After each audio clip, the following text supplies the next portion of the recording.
Assalomu alaykum mehrli pazandalarim. O'zbek qaynona TV kanalining xizmatingizda bugun ajoyib yumshoqqina pirojkilar tayyorlaymiz. Ishimizni bismillahirrohmanirrohim bilan boshlab olamiz. Idishimizga issiqqina sut quyamiz va marva zamzam suvlaridan solamiz. Albatta menda har doim marva zamzam suvlari, 1 choy qoshiqda shakar, 1,5 choy qoshiqda tuz va 1,5 choy qoshiqda oddiygina quruq xamir turish solamiz. Massamizni yaxshilab aralashtirib, unni elakdan o'tkazib solamiz. Menda har doimgidek oliy nav unlar. Bu safar Mo'tabar nomli oliy nav undan foydalandim. Retseptimiz uchun ketgan mahsulotlarning barchasini opisiya bo'limida qoldiraman. Sarlavhani bosib, kirib bilib olishingiz mumkin.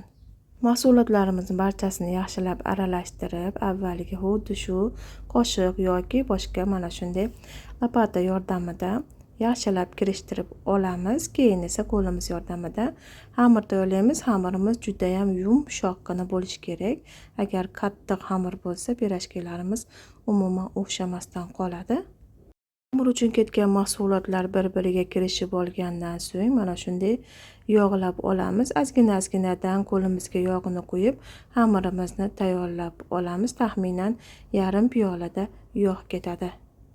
Xamir yumshoq bo'ladi, qo'lga yopishadigan bo'lsa, qo'rqmasdan tayyorlayvering. Un sepmaymiz, faqat yog'ni o'zida ishlab beramiz. Yog'dan ozgina-ozginadan solib xamirimizni mana shunday tayyorlab olamiz. Keyin esa ustini yopib, issiqqina xonaga qo'yib turamiz. Men tashqariga joylab qo'ydim. Oftobda darrov mana oshib chiqadi hozir. Ichiga nachinkasi uchun albatta kartoshkadan foydalanamiz. Hozir serob mahsulot. Kartoshkalarni qaynatib olamiz. Po'stloqlaridan tozalab, sovigandan so'ng mana shunday ezib olamiz. Albatta yumshoq holatga kelguncha kartoshkaning ustiga hech qanaqa sariyog' yoki oddiy yog' solmaymiz, chunki pirojkimiz yoqqa pishganligi sabab ichidagi nachinkasi ham yog'li bo'lib ketish kerak emas. Ozginagina suvdan quyib yuboramiz 2-3 osh qoshiqda. Shunda kartoshkalarimiz ham yumshoq holatga kelib, bir-biri bilan anchagina kirishib bo'ladi. Kartoshka tayyor bo'ldi. Endi bunga tuz solamiz tabga qarab. Kimdir sho'rroq yeydi, kimdir tuzi sal pastroq yerda. O'zingiz tabga qarab solaverasiz. Achchiqqina murch soldim va ko'katlardan kashnich soldim. Hammasini yaxshilab aralashtirib olamiz.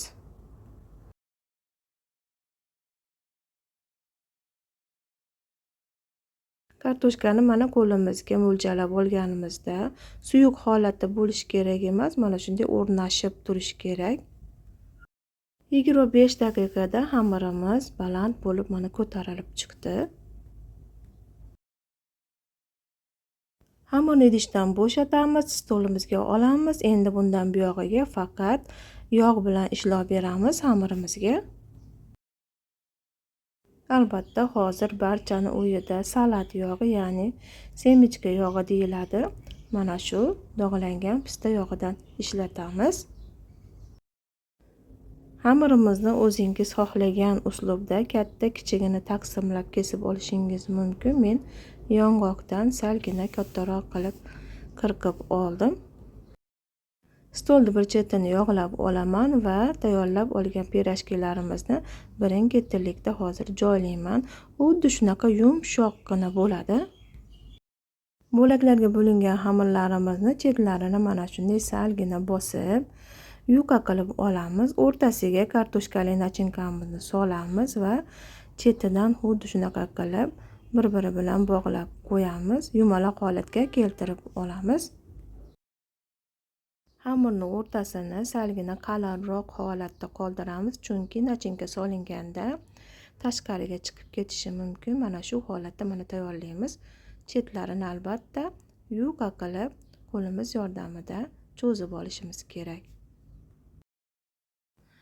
Ozginagina mablag' bilan mana shuncha pirojkilar tayyor bo'ladi. Albatta uyingizda obed paytida tayyorlab yesangiz mazza qilasiz.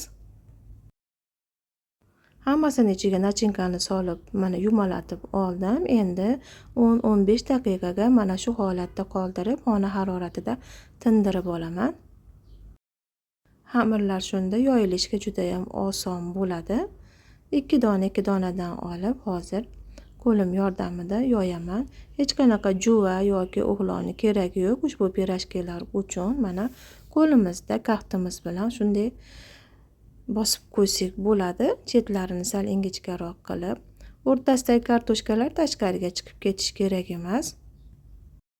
Pirojkilarim o'xshamadi degan dugonajonlar, opajonlar, singiljonlar xuddi shu uslubda tayyorlab ko'ring. Mana shunday xamir tayyorlaysiz, yumshoqqina qilib, ichiga nachinkasini solib, mana juda ham ko'p vaqt ketmaydi. Bir dunyo pirojki chiqadi ozginagina mahsulotda. Menda o'xshamayapti yoki bo'lmasa menda pirojkilar qattiq bo'lib qoldi deganlar uchun aytaman.